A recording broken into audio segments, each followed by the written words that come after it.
All right.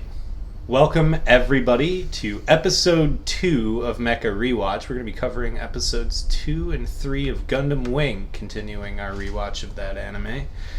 I'm Cossak, and with me, as always, is Lawn. Hi.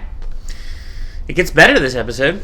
It gets better episode 3. Episode 2 is... Yeah, that's fair. We talked about... We mentioned it a few times last episode, how often it cuts scenes.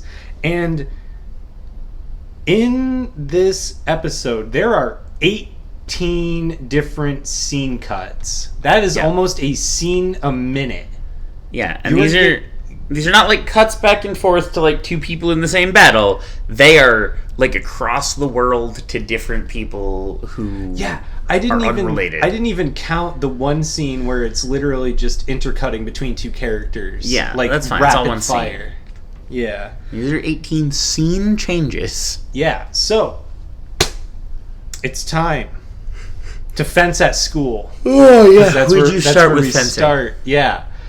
And they use interestingly designed fencing helmets. Yeah, they're like made of glass. My only assumption is that, given that these are a spacefaring civilization, they are training to fence in space. So they are expecting to be wearing a spacesuit. Yeah, I assume that has to be the case, because otherwise there's a reason why modern fencing gear It's like a mesh. is mesh. And you'll see why. In this episode. Because we get the character who in any other anime would be like the ineffectual bully character. Yeah. In any other like school-based anime. But he's just kind of lame and you feel sorry for him. And he only shows... This is the last time I think we ever see him. Hey, he never comes back. No, he's gone. He's in this episode and no more. He's just here for the school He plot. was here to get shown up by Hito, and then he was here to direct love interest to proper location, essentially. Yeah, but Hiroyui in like a single move knocks the guy's sword out of his hand. Doesn't just knock... Snaps his own sword in half in the process, and then stabs the pointy hilt of his sword through the guy's glass faceplate. Not like into the guy, just into the shatters the faceplate.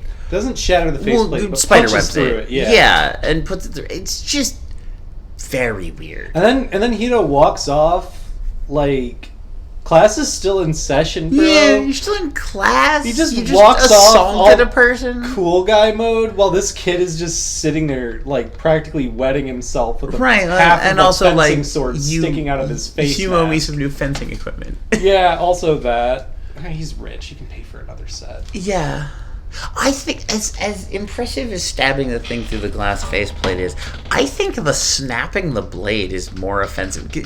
Not offensive, but impressive. Yeah, because they're not traditional fencing EPs. Well, but they are like still flexy, and the fact that it breaks is very impressive. Especially because it would presumably be made of like space age materials. Right, he had to have hit very hard, and crucially, the other guy had to have provided enough like resistance to break it on. Yeah. So apparently they're both incredibly strong. Well, we're gonna find out that Hiro definitely is, but apparently ineffectual love interest guy is also just a monster. Yeah. And that's the scene. That's it. That's the whole scene. He just kind of makes fun of this guy, and we establish that they're strong. Yeah.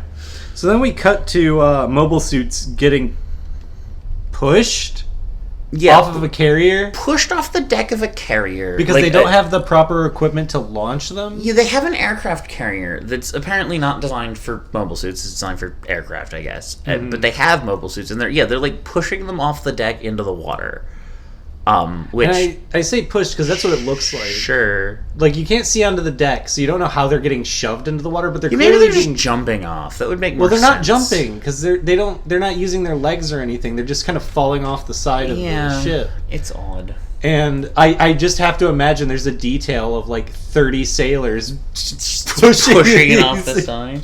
Yeah, or they got like a bulldozer or something. Remember they just put them all on the flight deck and then just like had the catapult flood half the ship and just tilt them off. Yeah, like I don't know. Yeah, look, we're already solving problems for these people. They're about to have a lot more problems. Yeah, notably, ones we can't solve. Zex offers assistance.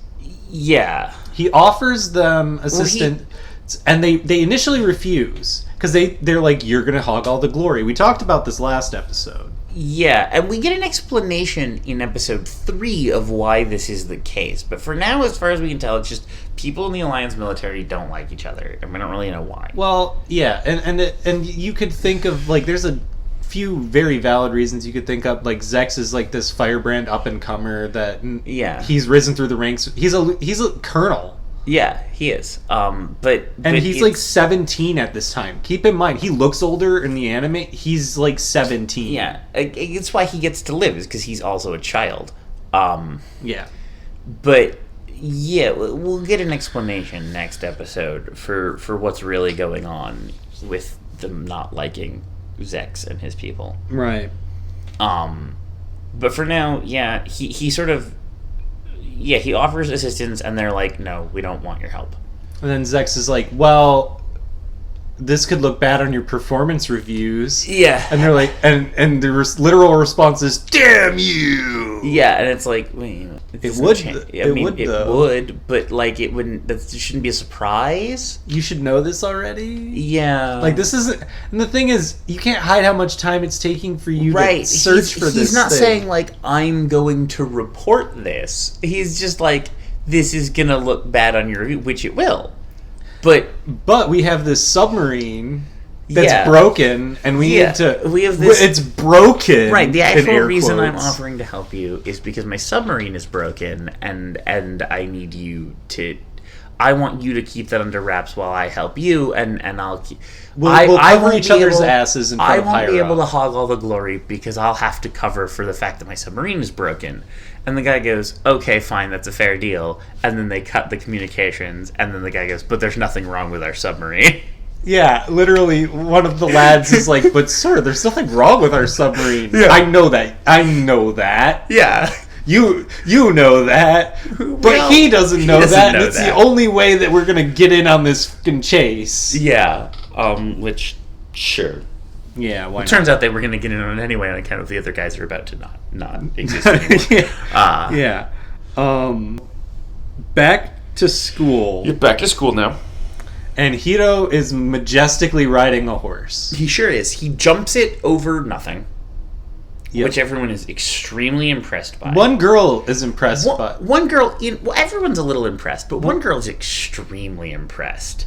And then they cut to the rest of the class. Yeah, another girl shows up and is like, they're like, well, no, that was Hiro? The first girl. She was the one who was impressed. That's why when she, because yes, because he's away from the rest of the class the horse riding class right now. Yeah. And the teacher says some teacher things. Yeah, says like, I'm gonna teach you how to horse. And then someone's like, where's Hiro? And that girl walks up and in the most he's like innuendo-y way. He doesn't need any lessons. And it's like, nothing happened, but like, it really sounds like they're implying that they slept together. It's so strange. There's no physical way that would have... No, that doesn't work within the timeline. That didn't happen. And Hiro wouldn't, because he's a murder monster who's trying to assemble missiles. We will find out in the next scene that the reason he's not at this horse riding class is because he's secretly acquiring some missiles. Well, he's not... he's figuring out where to acquire them at. Yes. Because he's looking for ways to destroy his Gundam. Yeah, he wants to blow his Gundam up so that it can't be captured, which is fair. Because he, I guess, thinks he can't recover it, which, again, sure. It is out in the middle of the ocean. I tell you, he can't swim that deep. Although, given everything else he does, I'm surprised he can't just swim down to it. Yeah, I know. Just hold his breath. Not even need. He still has his spacesuit. Yeah. Surely that could... I mean, he swam up from it. Well, he didn't. He got washed ashore. Yeah, but washed ashore from where? I don't know. Presumably from his Gundam.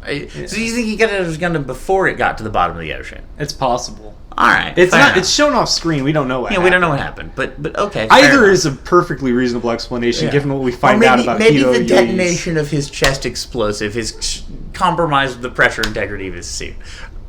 Which just makes that even stupider thing to do. But sure. Yeah. But it also, to me, it also says that he wasn't trying to kill himself with that explosive because he thinks he still has a thing he needs to do.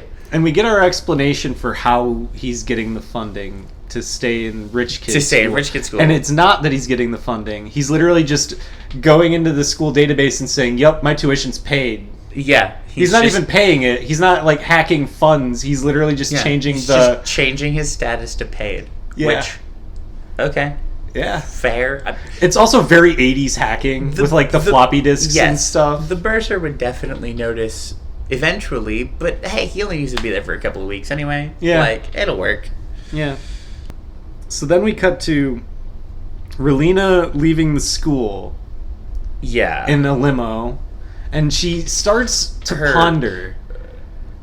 Because she's like, why does he... This isn't the pondering yet. This is just her friends are like... Oh, yeah. Hey, smile more. Oh, right. Yes. And she's like, okay. And that's the scene. Yeah. And then then it cuts between... This is where it intercuts. Because it intercuts between Relina riding in the limo and starting to put some pieces together. Yeah. And Hito... also starting to put some pieces together. Clinging to the bottom of a truck. Yeah, he holds onto the bottom of a truck and then, like, drops off of it at full speed and rolls out of traffic. Which is impressive. And he's doing this to, like, infiltrate this base that has these missiles. They call them torpedoes. They're not torpedoes. They do call them torpedoes. And they go in water, but they're also... like, what a torpedo is will be a topic of contention this entire episode. Yes. Yes, because they don't know. Oh man, I'm beginning to think nobody in this series knows what torpedoes. Yeah, I don't think anybody knows what it is. Well, look, they've been in space so long, they haven't had to deal with it. Yeah, that's distinctly possible. They have actual torpedoes. They use them. They do. They don't mention that they're torpedoes. They don't mention those torpedoes. No. So this is where it intercuts. And like Relina says secret so many times in a row. She does. She's like, I know his secret. That's why he wants to kill me, because I know his secret, which is like, well, it took you a long time to put that together. Yeah, if I remember correctly, she goes, "Why is he so secretive?" Or because he has so many secrets. Yeah. And I'm like, oh my god. And I know his secret. And she says all that out loud. She says it out loud, and then the guy driving her car is like, oh, what fun thriller novels you've been reading. And it's like, sure.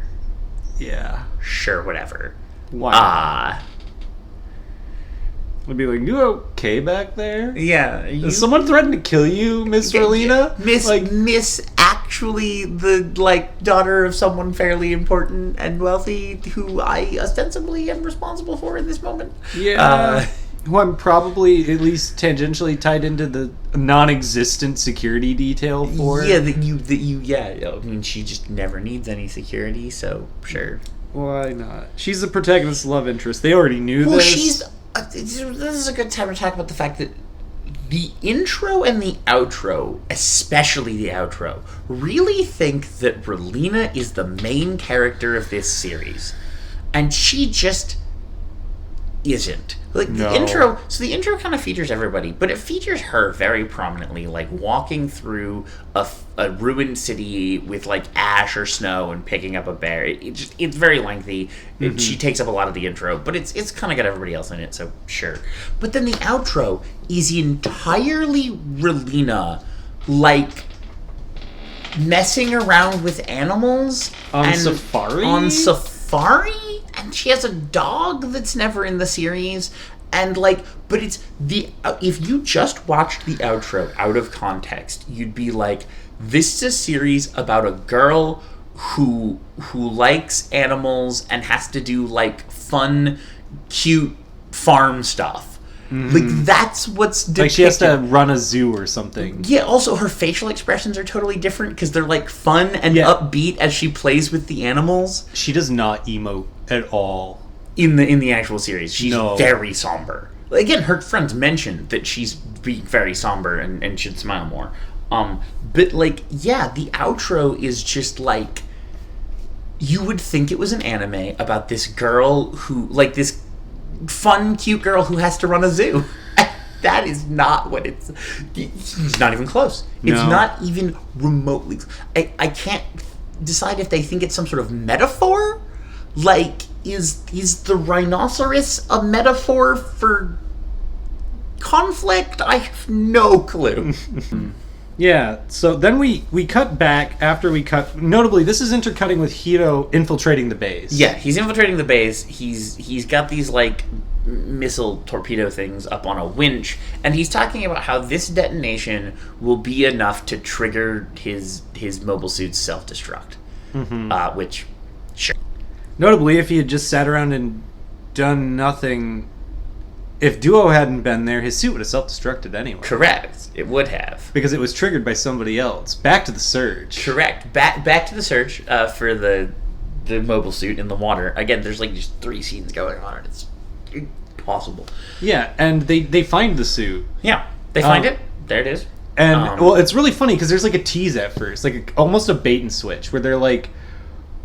Well, I found we can't find it. I don't see it. Yeah, I found the Leo. Where's the other one? And I'm like... And you're thinking in your head, oh, okay, some Gundam is going to show up and body these guys right now. No, that's not what happens. They find it. They go, oh, there it is, 20 feet that way. Yeah, and then they transform, which is cool because these underwater suits are actually very cool. The Pisces and the Capricorn. Yeah, the Pisces and the Capricorn are like... Or Cancer. Sorry, Pisces and the Cancer. Yeah, Cancer.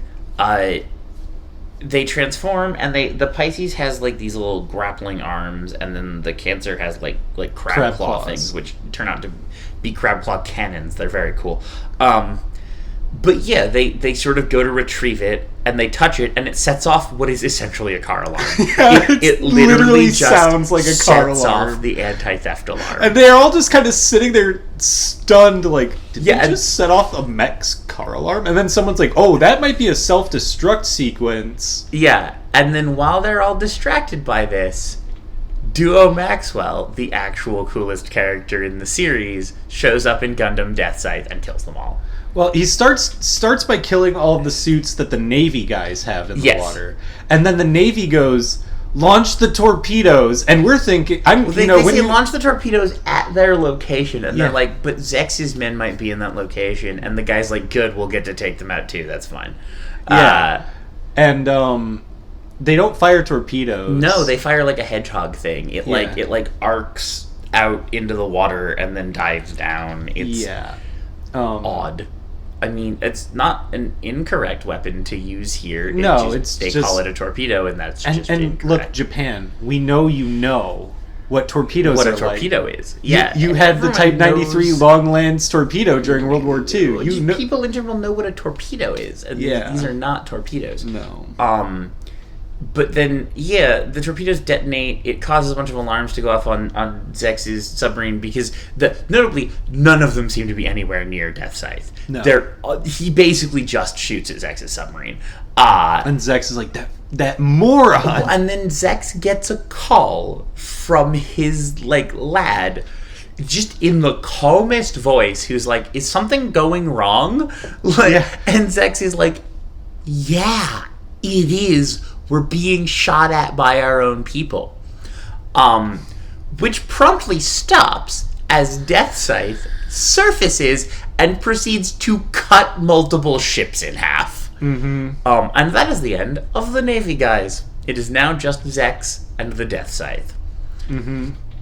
Well, and Zex's lads. It's mostly Zex's lads in the Death Scythe. Yeah, notably, because Death Scythe stumbles upon... after killing Zex's lads. Yeah. But we'll get to that. Yeah, we're not at that yet. There's a much better fight. This is just Death Scythe killing all the Navy guys. There is a much more even is debatable, but there's much more of a fight coming up. Yeah. So we cut back to the birthday party. We sure do. They're at the birthday party. Swanky Rulena's to do. wearing a nice dress. Everybody's dressed up. She says hello to everyone because it's a fancy, debutante. In the most birthday. Microsoft Sam voice ever. In just super monotone, which I think is intentional. I don't think it's bad. It's not a bad line read. It's not a bad line read for this. Yeah, she does not care about her birthday party. She is thinking about Hiro. And her father, notably, is about to leave. Yeah, as she's coming down leave. The stairs. She talks to her dad for a second. And kind of low-key roasts him. Yeah, she's like, I understand how important your work is to you. Which is an interesting way to phrase that, because his work is also just important. He's like an ambassador to a country that's at war. Yeah, and also he drops a folder. Yeah, he turns and some stuff comes out of his briefcase, and it's pictures of the Gundams coming down with Operation Meteor written on it, and it's okay, so now Relena sees this and recognizes what it is. And has a flashback to a scene she didn't see. Has a flashback to the fight in space, which she wasn't present for. And I guess she was, because she was in that passenger She was present for it, but she didn't see it. No. Yeah, a little odd. But sure. And then what do we have next? We have is this where we go to the road? Yeah, we go to the road because the bully is on the motor. Yeah, the bully is riding his motorcycle with the biggest bunch of roses you've ever seen. He looks like he's about to propose to Relena. Yeah. And he's like, I'm gonna be late. And then Hiro cuts him off in the stolen ambulance that he still has. Yeah, this is one of the best parts. Cuts him off on the road, because he's not going to the party. He's driving to this military base that he's gonna go launch these missiles from. But the guy sees him and is like, that guy looked kind of like Hiro. That's weird. Okay. But it's just, he still has the ambulance, and he just cuts this guy off, and the guy is like, oh no, I'm not gonna now I'm gonna be even later to the party. He's very lame. But intentionally so. Yeah. So then we cut to a circus. Yes, then we cut to a circus. Just randomly, out of nowhere, to a circus. And Troa is looking for a job. Hands his CV and resume over immediately. Our mech pilot needs a job. He has brought a resume to the circus. Yeah. The circus manager takes his resume, says, this doesn't tell me anything. Presumably because what it says on it is nothing, because he's a 14-year-old mech pilot. Yeah. But then he walks over to the lion cage and commands them to be calm, and they are. He Snow Whites them. Yeah, he kind of does. And they're his friends now, and the circus manager is like, well, you're hired, because I guess none of us know how to Troa says handle some animal. Vaguely philosophical bullshit about beasts and that they won't bear their fangs at an enemy. Yeah. Or at anything they don't deem an enemy is... Yeah, something to that effect. And then we see this girl who works at the circus up in the rafters being like, oh, he's so dreamy. So we have yet another love interest here. But not... I mean, yes, she's a love interest, but she's not his real love interest. No. Because we'll get to that later. Yeah. Let me put it this way. There is... The opening song of this, if you actually look at the lyrics, is very explicit. It's I want to pleasure you with my body. And they don't play that music here, but they do play it when he meets another character later. So get ready for that. Yeah. Be prepared. There is a Meet Cute song, and it's the main theme of the show. And it goes into full crescendo when they meet. It sure does, because it continues playing after that scene. But we'll get to that. We'll get to it. So then we cut to the Magwanaut Court, and Ketra Rababa Winter speaks for the first time. Yeah, and he's just hanging out in a tent at an oasis. His butler comes up and offers him some refreshment. He just kind of he has parked his mech in such a way that the mech is also lounging by the oasis. He's not in the mech, right? He's in a tent looking at the mech, but the mech is also lounging by the oasis. It's very this character. Yes. He will be like this the entire time.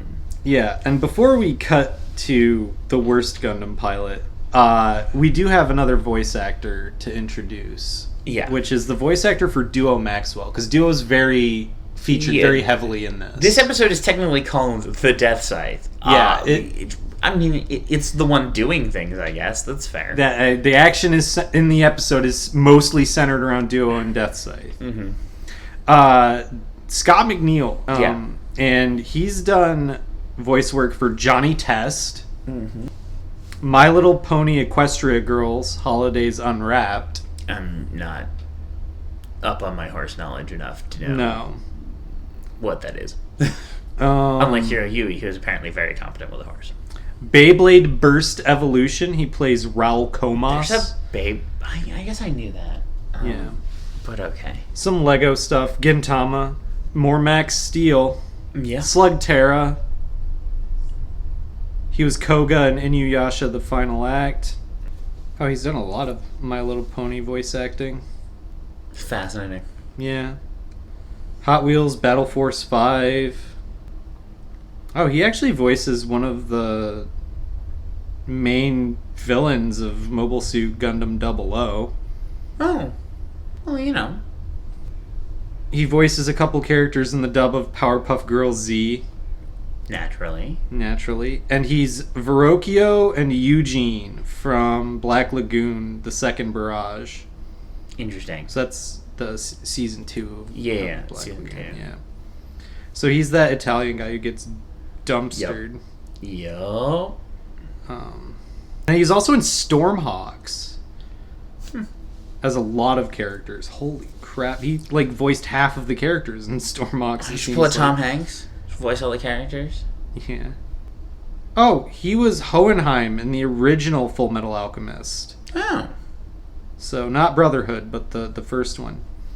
And he was Shiki in One Piece. Well, we gotta drive those engagement numbers. The good Full Metal Alchemist. See you in the comments. I have opinions on that, but I won't share them here.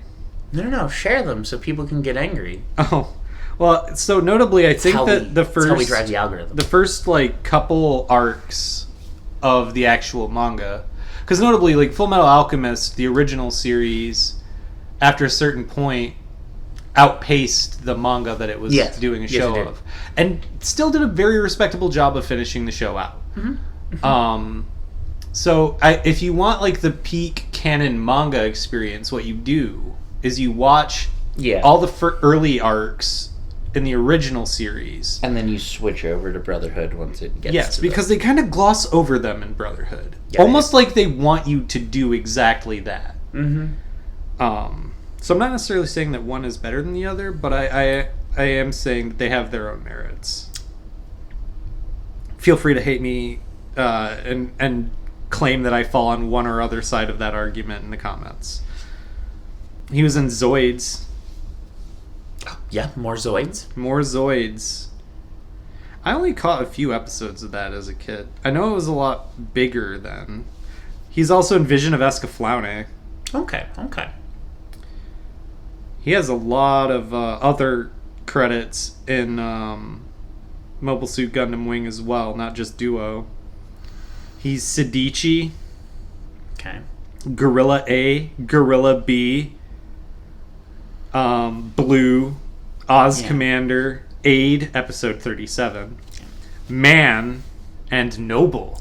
Yeah, I feel like they do a lot of that. That's pretty yeah, common, I mean, that's right? actually, especially for this time in anime. You take your main characters and you have them, maybe do a little bit of an accent and voice an extra. Yeah, or change the pitch of their voice. Yeah, notably. you don't need, different people to do all your extras. You No. already got, Well, I mean, Great Teacher Onizuka had a voice cast of, 4 people. Yeah. There's literally a scene in that one where Steve Bloom is talking to another character.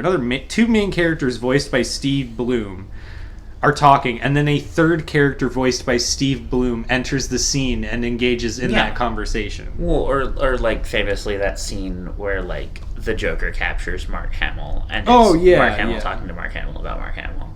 And that one is they wrote that intentionally. Yeah, that was a very intentional, because it wasn't just, it was every character in that series voiced by Mark Hamill. Yeah, showed up. Okay, so for DBZ, he was Piccolo. Oh, okay. He was also Turtle.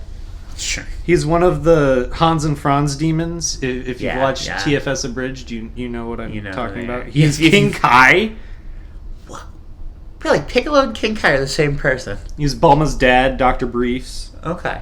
Jace from the Revenge of Cooler movie. Android 16, South Kai, Dabura, Majin Buu, Old Supreme Kai.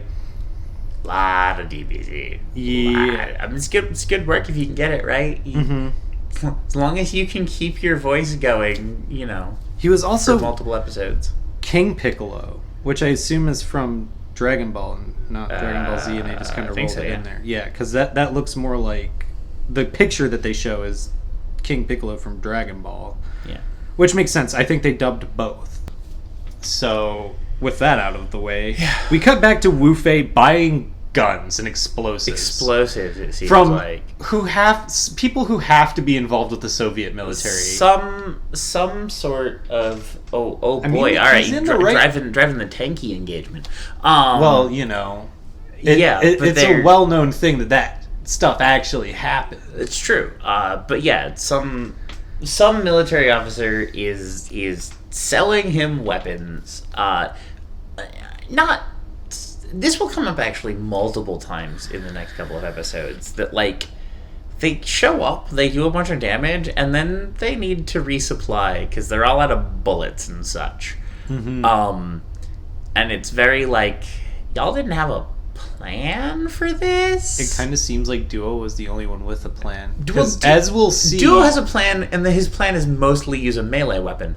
Well, not just that though, but like he has his own like aircraft carrier base that he does maintenance on. And Ketra has a plan. Yeah, and Ketra has a plan, which is engage with his local insurgent buddies, right? Yeah. To do local insurgent things, right? And again, maybe this was Wu Fei's plan from the beginning. It's just a very weird. It seems impromptu. Yeah. Because these are not his allies. These are not people who know him. They're just people who are taking his money that he has. He literally does the thing where he shows up, flashes the big case of money, and the guy goes, "Yup, everything looks correct." And guy B goes, "Wait, we're just leaving the weapons with this kid?" And he's like, "Yes, actually, he's paid for the truck too. Get out." Yeah, literally. Yeah, he's like, he also paid for the truck. Yeah, it's. Sure, I mean that's one way to get your weapons. When you're a truck, insurgent fighter with your. It's questionable what he. I mean, we know what he. We'll find out what he needs these for, but it is like, well, his mech doesn't really. I mean, unless he's running out of flamethrower fuel, right? So then we cut back to Zex and the lads. Yes, again, and they're going over what. This is where they engage Deathside. Yeah, this is when they engage Deathside. That's right. Yeah, I am so used to whenever we go back to Zex and the lads, they're doing exposition dumps. Yeah, but this isn't actually exposition. No, this is Duo Maxwell killing people. His main lad and his two like buddies. Mm-hmm. Duo Maxwell shows up, kills the two grunts extremely quickly, and then has a very brief but interesting fight with the actual cancer mech, who again has a guy in it who actually like it has a name. He doesn't have a name. Pretty sure they name him. Do they? Yeah, they briefly said his name. I don't remember what it was, but he briefly. Because I thought that the first named one was in the next episode. So I even wrote it down. I noted it at the time. I was like, oh, he has a name. But anyway, he's in the red mech. He has a name. He's a slightly cooler. Duo takes like 4 seconds to kill him instead of 2. But crucially, he damages the Death Scythe because he gets the like claw around the Death Scythe's head, and then like the cannon that's in the claw hand, he just empties he mag dumps him. And the force, notably the explosions at close range, do more damage to his mech like kind of stun the Death Scythe, but like destroy his claw cannon. Yeah. Which dies. And then Duo shoots his weird like shield energy spike thing. It spins. It kills him. It takes slightly longer to kill him than it did the last guy. So. And then Duo sees Wing Gundam there with its car alarm still going off. Yeah, and he's like, oh, well, no reason to waste a perfectly good Gundam and use it. His scythe, like, alters its energy blade into, like, a point, and he just stabs the self-destruct mechanism Add that to to turn the it off. list of features that these Gundams have that we never see really ever again. Well, also add that to the fundamental flaws of these Gundams, that the self-destruct can be disabled by, like, an external opponent who just knows where it is. Right? Yeah, like, notably. But yeah, he's like, oh, I'm going to take it for spare parts. Right? Because he's like, oh, it's like mine. This is also where we start to find out that the Gundam pilots don't know who each other are. No. They're not aware of... Like, they have the same mission, but they haven't been told about each other. Or if they haven't... Or at least haven't been in contact with each other. Mm-hmm. Because he doesn't know whose mech this is. He doesn't know what mech this is. He just recognizes that it's a Gundam and is like, oh, I guess I'll take it for spare parts. Yep. Yeah, and then we go back to Zex in the sub. Yeah. And they're kind of all just sitting there like, well, what do we do now? Well, they're discussing where the next attack is going to be. Right. And they sort of map it out. They're like, oh, this one's been moving this way, and this one's been doing this. The next attack will come at Corsica base. Mm-hmm. And... Oh, sorry, I missed a scene there. Oh, did we skip one? Yeah, because notably, well, the Corsica base thing doesn't happen until next episode. Oh, I thought they figured it out this episode. Okay. He might have mentioned it. Because this is where Trey's tells Zex, like, you want to go there. Because they're discussing who to that's send. The beginning of next episode. Is it? Yes, because I have it written down. Okay. No, because what we missed was Hiro's back at the port. Oh, this is when Hiro and Duo run into each other. Okay. We have this scene. Okay. Yeah. So Hiro is trying to launch his missiles at his mech. And then Relina stops him, sort of? Yeah, runs up behind him and is like, don't do it. Which, I don't even know how she knows what he's going to do. She doesn't, because then her next sentence is, what are you doing? Right. And he's just ignoring her. He just does not care about this until he gets fed up with her nattering and points a gun at her. Turns around and points a gun at her, and her eyes are like, oh, I've misjudged your death threat. Apparently it was a death threat. Yeah, the dawning of realization appears on Elena's face. And then Duo shows up and shoots Hiro. In the arm with what can only be a 22 caliber bullet. It's a space gun. He shoots him with a space gun. It hits him in the arm and sends him tumbling. It sends him tumbling, but doesn't really seem to do that much damage. No.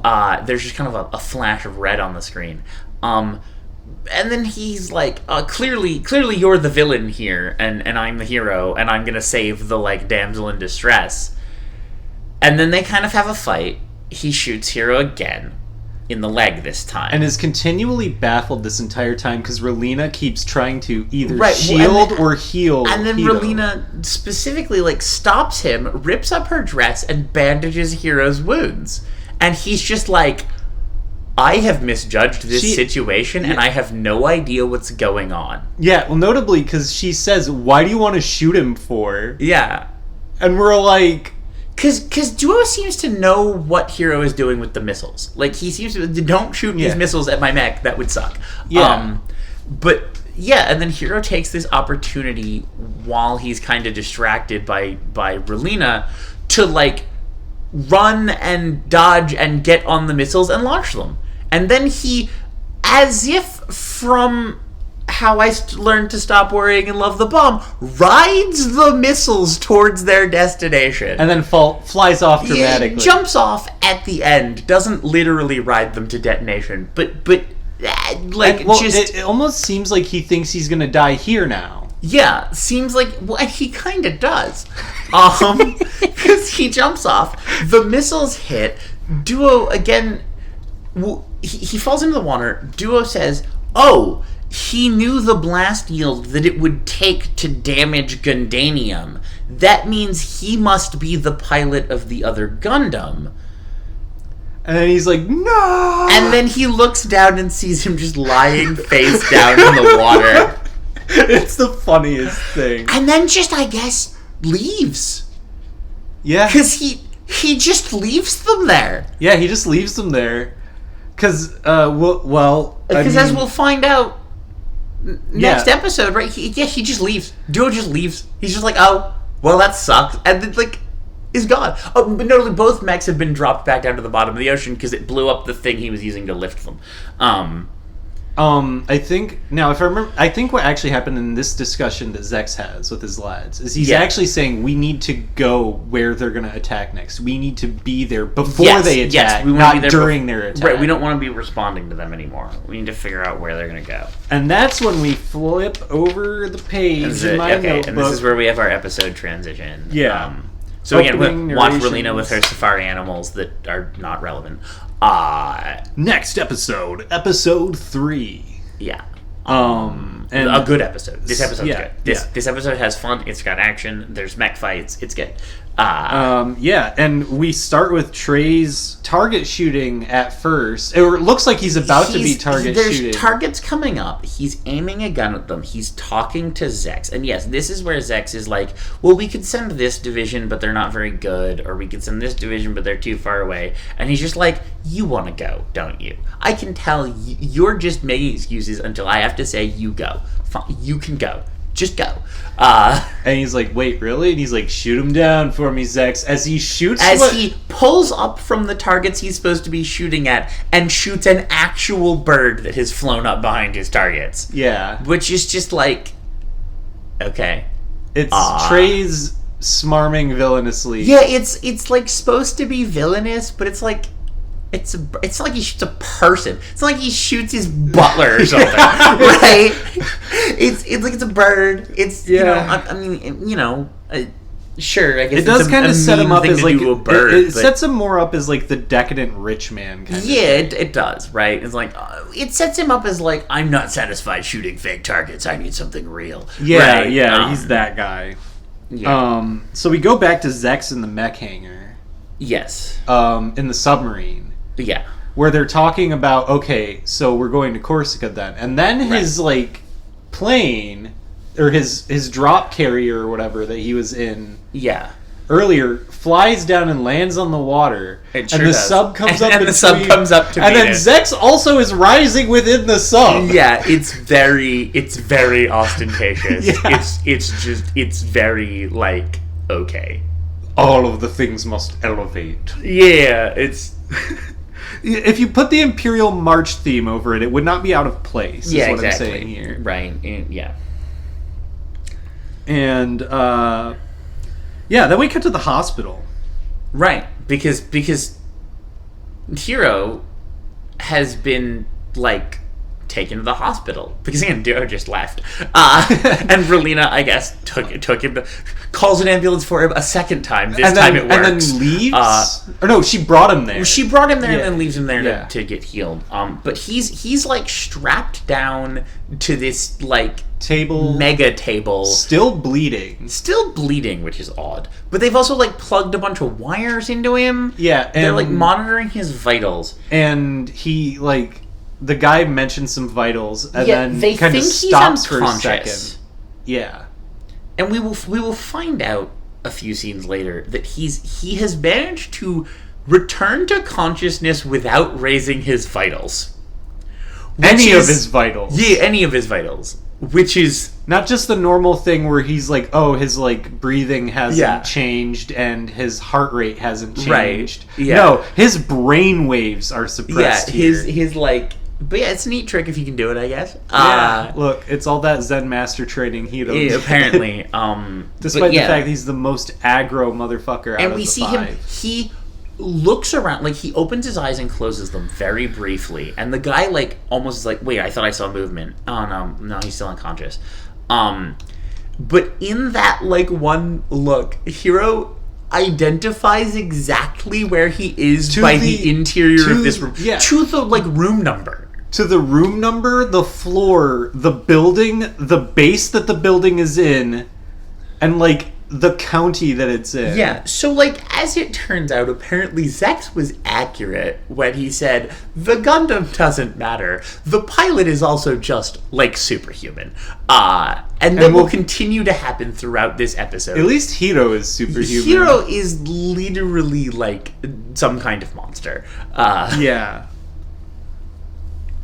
What kind of juice did he drink? Yeah, right? Like, he just had his green vegetables. How many push-ups? How many sit-ups? What kind of... Okay. Yeah. Enough anyway. TFS callbacks. So then we cut... There's one more thing in this scene that we need to mention. Oh, yeah. Twain requires Photoshop. So there's like a display on the screen, and it's scrolling a bunch of text. Yeah. And if you stop and read this text, of course, a thing people couldn't have done on TV back in the day. No. It is just an error message. They have tried to scan something, presumably in English, and put it on screen, but they, I guess, didn't actually check it or speak English. And so the prevailing theory, because we did look into this a little bit further, and what I found is that the prevailing theory is that they used Photoshop because Twain is for interfacing scanners with other programs and stuff like that. Correct. So it was the bane of everyone's existence till Microsoft standardized the process. Yes. And so, because Twain is the program here. Yeah. And they presumably were using it to scan the drawings, the frames, or something, into the computer to, like, compile or something. Right. It's something that they expected to have text on, but so it comes up with this just error text. Mm-hmm. Repeating error text. But the thing is, there is still animation in the background of it because there's this screen. But there's this scrolling text of, like, error, your scan won't work, Twain requires Adobe Photoshop to be installed. Or something like that. Something to that effect. It repeats several times. It's very lengthy. It fills up the whole screen. Yeah. But it is just like... We only noticed it because we saw Photoshop. Yeah, I saw Adobe Photoshop, and I was like, "That's a weird thing." I saw Twain requires Adobe Photoshop. That's literally what I wrote down in my notes. Yeah, and it's just but the whole thing is just like scrolling Twain error text. Mm-hmm. Instead of, again, this guy's computer is supposed to have text on it. It just isn't supposed to have that text, presumably. So. Now we cut back to Zex and the lads arriving at Corsica base. Yes, and this is where a lad comes up to him and is like, "Hi, I haven't seen you in a while." "Oh, I haven't seen you either." Zex is very friendly with his lads. Do you have a machine for me? "Well, that's what I wanted to talk to you about." And he takes him to the hangar, and this is where we get the introduction of the Tallgeese. One of my favorite mobile suits. Yeah, which is, like, apparently the first mobile suit, ostensibly. Yeah, it's like the prototype that all others were based off of. Well, they decided that it was too, like, big and powerful. We'll see more of this later. But basically, they decided it was impractical, and made their current mobile suits much, much smaller and more mass-producible. So, quick aside note. So, I build Gunpla. Mm-hmm. Lon doesn't, but I do. Correct. And they're built to scale with the actual Gundams. Yeah. Gundam Wing Gundams are actually much smaller than UC Gundams, up until you hit, like, much later in UC timeline. It's really interesting. But yeah, so the Tallgeese is big, but it is, in this case, I guess it's because it's built of Gundanium, which, again, they also apparently just abandoned. It is theoretically the only machine they have capable of engaging the Gundams successfully. In a 1-to-1 fight, at least. And then there's this lengthy discussion about, like... Well, there's two things that happen here. First, we get background on the specials. Mm-hmm. And how Trace runs the specials, and they're, like, outside the military structure. They're the maverick loose cannons who don't play by the rules. Well, and So the part that makes sense is they've pioneered mobile suit tactics. The part that doesn't make sense is that now they get to do whatever they want and the military won't stop them. Like, they get to basically choose their missions and participate in... Yeah. It's very Hideo Kojima of them. It is. But yeah, so they find out this is why the military doesn't like them. And because they're... backed by... Notably, they're backed by... We get two more factions mentioned here. We do. Which is... the Romefeller Foundation, yes, which is a bunch of nobles, essentially, rich dudes, right? Or presumably they're financial backers. Yes, and then we also Oz briefly gets mentioned. It's very briefly mentioned. But yeah, so we find out that these are who the specials are. This is why they're important. This is why everyone's been, sort of treating them badly, and then we also get this discussion between Zex and his lad here about how, like, basically they need to hold the enemy off while they get the Talgis away.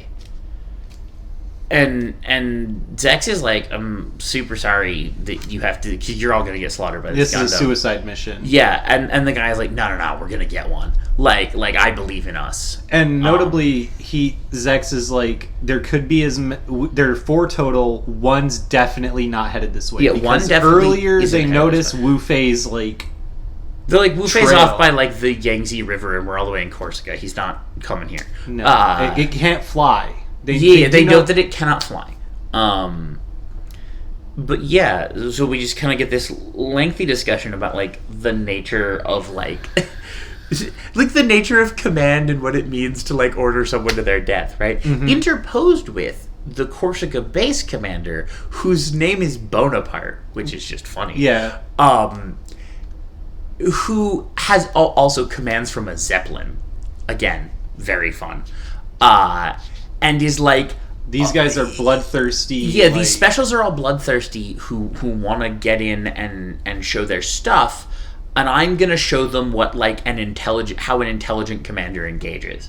And it turns out that he's wrong, but the specials are also wrong. Everyone here is just wrong. Except the Gundam pilots. The Gundam pilots. Well, even he's a little wrong. Yeah, we'll get to that. Yeah, well. The only person here who's not wrong is Ketra Reverba Winner, because Ketra Reverba Winner can't be wrong. At least not yet. Yeah, he will get very wrong later. He'll get very wrong later. But yeah. And not in the way that our tones of voice would insinuate. No, but he's a precious snowflake currently. Mm-hmm. Ketra wants to be friends with everyone, Reverba Winner. Yeah, but so everyone is prepping up for this battle. There's going to be a big battle. Everybody knows it. And again, the specials sort of know what's going on. The Corsica base commander thinks he's defending Corsica base, and Zex knows, I am just trying to extract the Talgis, right? Mm-hmm. This base is doomed. I just need to get away with the Talgis. Yeah. So that we have something that can fight these Gundams. Yeah, exactly. Cut to the latest, or no, sorry, that's not quite yet. We cut to the hospital next. Yes, we're back at the hospital. Relina is back at the hospital, wants to see Hiro, who is currently bending the operating table. Yeah, who is like flexing and bending the operating table because, again, he's Superman. But yeah, she's like, I want to see Hiro. They're like, well, you can't. Who are you? And she's like, I don't remember what she said. Like, oh, you're the person who brought him in. Sure. I think she literally just introduces herself as Relina Dorlan. No, she doesn't. No, because the woman, because then this general woman comes down and is like, "Oh, I know you. Okay, you can see him." Yeah, for some reason, and takes her again to what is implied to be like the secret military inspection facility. Notably, this woman will come into play later. Yeah, she's a character who matters. Yeah. But Relina shows up and is very upset that they've got him like strapped down, and they promise that they'll totally release him, but they do explain like he's literally too strong for us. We can't restrain him any other way. Turns out these restraints don't work either. We'll get to that because this is also intercut with Duo Maxwell infiltrating the hospital, placing C4, and then blowing a hole in the wall to rescue Hiro Yui. Yeah. Because apparently he abandoned. He could have just taken him out of the water there, but I guess not. I guess he wanted him to get medical attention first. I don't know. Maybe his aircraft carrier base isn't equipped with medical. Yeah, it just doesn't have a hospital. But anyway, he shows up. Hiro now, like, admits that he's woken up. This is where we find out. Oh, this is where Duo actually sees him and says, "Oh, wow, that's clever. He's awake, but he's pretending not to be." Right? Mm-hmm. He's just the best fake sleeper ever. I'm sure his parents thought he was a nightmare. And yeah, they... Duo comes in and is like, "I'm here to rescue you," and, "Oh, but I can't get your restraints off. I don't have a knife." Or like, I'm not strong enough to, like, break them. And Hiro just, like, shatters one. It causes, like, bleeding on his hand, right? He, like, tears his hand up in the process. Yeah. But he, like, shatters one of these restraints. And goes, "I'll cut them from the center." And goes, I'll I'll cut them, and then just takes the knife and cuts them open. And Duo is like, "Yeah, who the fuck am I trying to break out of this facility?" Like, we're all supposed to be trained as mech pilots. Why did they send, like, a super soldier who can't even keep his mech? Yeah. Why is one of the colonies stupid? Duo and us will continue to be baffled by this man named Hiro Yui. Yeah, and why he was sent on this mission. Again, other than apparently he's just a force of nature. Yeah. So then they escape. They run back out the hole. They chuck a grenade at the window. They leap out of the window. Hiro Yui has a parachute, but doesn't pull the chute. He is just falling to the ground, has decided he's just going to die. Meanwhile, Duo Maxwell sticks a rod up in the air that sort of bends at a 90-degree angle, and a laser comes out of, similar to his mech's weapon, and then it begins to spin as he has a laser umbrella helicopter that floats him to the ground like Mary fucking Poppins. Yeah. Duo Maxwell continuing to be the coolest character in this show. He's also dressed like a priest in this scene, which is very weird. I think it's some sort of theming with, like, priests and, like, death. And I think so. He's supposed to be a vicar, I guess. Okay. Yeah. But also he wears a baseball hat, which figures death. Whatever. He's Duo Maxwell. He can get away with it. Anyway, Hiro is falling to the ground. He's decided he's going to die. Then Relina, from the top of the building, calls out, "Hiro Yui, no!" And he's like, "Oh, love has caused me to want to live." So he turns and pulls his chute. And Duo's like, he's way too low. Yeah. He's fallen too far. His chute will not work.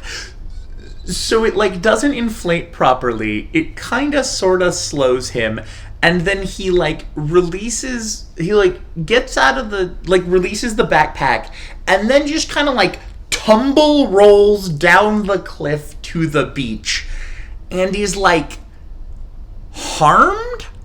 Like, his leg is kind of messed up, but he's not dead from his 40-story fall. Nor is he almost dead. He's just slightly his injured. leg is injured. Yeah. And Duo is like, "Okay, sure. I don't know. I know you don't have to trust me, but I'm your only friend you've got." And he helps him limp away. And that's the end of the scene. And it's amazing. It's just everything that this show should be constantly, instead of, what we actually get half the time. I did miss a cut there, mainly because it was so brief. It was between Zex and the lads doing their discussion about the tall geese and getting it out of there and stuff. We do cut to Wu Fei just slaughtering another base. Oh yeah, we do. That happens every so often. Yeah, it's just... It doesn't matter. But yes, he says one line remarking about how easy it is to he thinks they're not taking him seriously, which I guess will technically come up again later. Yeah. It's a big sticking point for Wu Fei. It is a big sticking point for Wu Fei. Yeah, I hate Wu Fei. Yeah, and don't worry, you will also greatly dislike Wu Fei. He's just the worst. He I think Relina is a boring character. I think Wu Fei is an awful character. Yeah. So then we cut to the latest news from the military. Yeah, we do. The radio's report literally says the latest news from the military, which, sure, that's which is intro. just basically it's going over all the troop movements that Zex was going over. Well, they also mentioned in there that they the official line is that the things that spell from space were not manned spacecraft, which we know to be an absolute lie. It was the Gundams. Yeah. But yeah, so they're getting ready. The dudes are all getting ready to fight. Zeppelin guy has got his stuff. He's like, oh, there's one opponent, and we'll surround him. And then they talk about like, oh, there's only one, we're expecting, potentially like 3 more. Should we like wait? And he's like, no. This is also where we get the name of the second named lad, which is Officer Walker. Yes, this is Officer Walker. And yeah, is this where we just go into the battle? We're just in a rush to the finish now, right? Yeah, we're in a rush to the finish now. This has very little cuts in it because things actually happen. They just fight Heavy Arms, and it's awesome as Heavy Arms slaughters them all. Yeah, Heavy Arms dumpsters. The Corsican forces go in first. Get just absolutely like devastated. They're like, aha, we've got like a classic encirclement, like finish him off, and then Troa is just like, I have more guns. I have more guns. And shoots them all. And even has a remark about like, you should have like studied your opponent more. And it's like, how could he have? But also, sure, I mean, they lose. Yeah. And then the specials are like, oh, well, they're getting wrecked. Time for us to go in. And then the specials actually kind of win, sort of. They run Troa out of ammo. Yeah. Like they literally, the Gundam has a pre-programmed kill limit. Well, not quite. He does have his arm blade. Yeah, he does have his arm blade, so he's kind of still armed, but they still, they have him surrounded, and he's out of ammo. There's a full scene where, all his guns go click. Yeah. Right? Literally all of his guns go click. And it's a problem, and he's like, oh, I'm, gonna, I guess, make my last stand with my arm blade. Well, right. I think the way he kind of talks, it's more like, I guess this is going to actually be a bit of a workout. Yeah, I'm going to get a bit of a workout. He even ejects his, arm gun. He does. He ejects his presumably arm to, gun. balance his mech better for melee combat. One would presume. But then one of the specials, rushes in, and the guy is like, this is a bad time for mistakes, which he doesn't know about what's about to happen, so that's a weird line, because it sure does look like they're doing the correct thing and about to win, but then a bunch of bullets rain down. First, from one headshot. Yeah, first one of them on Leroy Jenkins. Yeah, the guy who's running in gets headshot, and then a bunch more bullets come in and just slaughter all of the specials, because it turns out it's... Including the specials that... actually, Heavy Arms killed they have a mech-sized, manned gun emplacement. They do, which is funny. Like it's a manned artillery piece scaled up for the Leo suits so that the Leos can operate it, which I guess would result in a very large boom, although they don't seem to ever fire it, because it presumably would have worked. Because Heavy Arms shredded them. But this turns out, this is the Magwanaut Corps. The Magwanaut Corps has saved him. But not really saved him. It's unclear. So they don't know who each other are. And they're being very hostile. Our named lad gets killed by Ketra's actual mech. Yeah, Sandrock. Sandrock. Sandrock actually, grabs it in its, pincer size. Because it has 2 sickles. Yeah, it has 2 sickles. And the guy... One of the things that those 2 sickles can do is he, puts them in his shield and uses them as, a vice clamp. Yeah, and the guy actually has a line of, I wanted to know what this mech could take. And it's well, you found out, buddy. It turns out 2 sickles to the chest. He gets the limit of what it can take. He gets crushed so hard he turns into just a ball of plasma. Yeah, he does. That happens a lot. Things explode, mostly I think to avoid showing blood. Presumably. And then the 2 Gundam pilots are facing off because they don't know each other or trust each other. But at the same time, the Magwanaut Corps didn't shoot at Heavy Arms. They could have. Well, presumably. Right? They shot every other moving target in that area. Presumably, Ketra also saw the other Gundam and is that's... Leave that one alive. I want to talk to him. See, you say that, but then they fight. Well, but notably, it's Troa that initiates the hostilities. Yeah. I don't know, but anyway, they like lock up in melee combat, and sort of they're like, it's actually this very cool like martial arts fight, because like, like the arm goes in, but then Ketra like locks it under his armpit while like their hands on the other side like grab and like fight back and forth. And there's knees thrown in there. It's actually a very well animated, like kind of slow, gritty fight. And as they're kind of locked up, Ketra is like, we shouldn't be fighting, and gets out of his mech. The door to the mech is in the chest, which is a thing we haven't seen yet. It's very cool. Yeah. And like, yeah, the chest door opens up while they're locked up, and he walks out and is like, we shouldn't be fighting. And then Troa, his door also opens, and he walks out, and he's like, you're right, we shouldn't. And then the meet cute music plays. That's not a joke. We've met Troa's true love interest. This is the actual love interest. Like not to be a shipper, but they literally play the music.